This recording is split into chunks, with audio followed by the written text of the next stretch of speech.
ప్రసిద్ధ నటుడు, choreographer, dance master Raghava Lawrence సేవా కార్యక్రమాల్లో ఎప్పుడూ ముందుండి గొప్ప ఉదాహరణను చూపుతున్నారు. తాజాగా ఆయన తన అభిమానులను, నెటిజన్లను మురిపిస్తున్న మరొక దేశాంతక వార్త అభిమానులతో పంచుకున్నారు.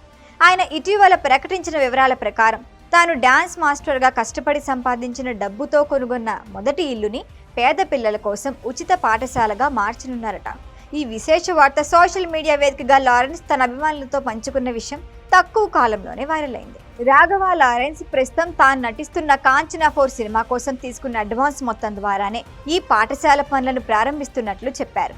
ఈ ఇల్లు ఆయనకు ప్రత్యేకమైన గుర్తింపుగా ఉంది. డాన్స్ మాస్టర్గా పనిచేస్తున్న రోజుల్లో నేను దాచుకున్న డబ్బుతో కొన్న మొదటి ఇల్లుది. మొదట దీన్ని అనాథ పిల్లల కోసం ఆశ్రమంగా మార్చాను. ఇప్పుడు అదే ఇల్లు పేద పిల్లలకు విద్య అందించే పాఠశాలగా మారుతుందని తెలిపారు ఆయన.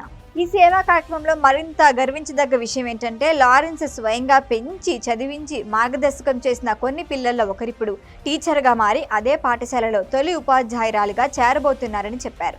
ఈ వార్త ఆయనకు అపారమైన ఆనందాన్ని అందిస్తోందని చెప్పారు ఆయన.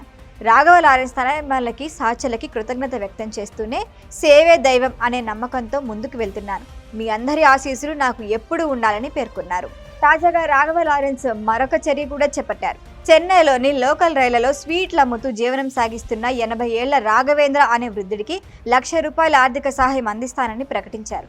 అభిమానులు, ప్రజలకు ఆయనకు సహాయం చేసేందుకు ఆహ్వానిస్తూ రైళ్లలో కనిపిస్తే స్వీట్లు కొని ఆయన్ని ఆదుకోవాలని అభ్యర్థించారు. ఈ సానుకూల చర్యలపై అభిమానులు, నెటిజన్లు ప్రశంసల వర్షం కురిపిస్తూ రాఘవ లారెన్స్ సేవా గుణానికి మించిన లెజెండ్ అని అభివర్ణిస్తున్నారు. అయితే రాఘవ ఈ విధంగా సినిమాలకి మాత్రమే కాకుండా సామాజిక సేవా కార్యక్రమాల్లో తన ప్రతిభ, బాధ్యతని చూపుతూ స్ఫూర్తిదాయకంగా నిలిచారు.